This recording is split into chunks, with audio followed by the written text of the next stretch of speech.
لسه راجعه من عند اهلي في شبين الكوم، كان بقالي يومين هناك، فيلا بينا نشوف هنعمل ايه عشان يومنا يعدي على خير. ده يوم في حياه بنت متجوزه وما عندهاش شغل ولا مشغله غير امبارح كده على طول. اول ما صحيت من النوم قمت لبست ونزلت رحت شبين. اول ما وصلت رحت بليسمو عشان افطر مع صفوه وصاحبتي، بس ما كانش عندهم عيش فاضطريت ان انا اروح سكند كاب.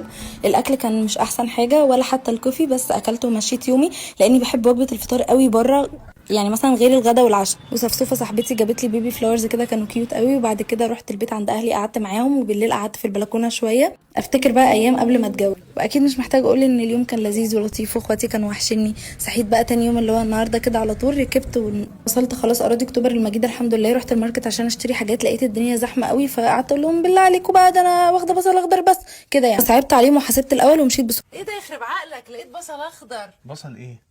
وهنا الاستاذ شهاب نزل اخدني. بعد روحت لقيت مشمشه مستخبيه كده، فطلعت الاستاذه مشيره المثيره اكلتها، وفطرنا احنا كمان. عملت لنا اندومي كده كان طعمه حلو قوي. وبعدين قعدت بقى اشيل الميك اب اللي انا كنت حاطاه. وانت جراحه ولا ايه؟ يعني ايه الحركه دي؟ حركة ايه؟ حركة ايه؟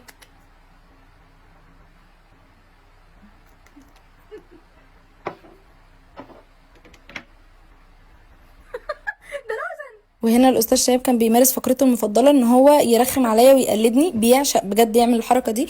الحمد لله رطبت بشرتي وحطيت السكين كير بتاعي اللي كنت مفتقداه امبارح عشان يستخدوا معايا زي العجله. وبعدين حطيت شويه الفكه اللي معايا عند رضا علشان ان شاء الله تفقسهم.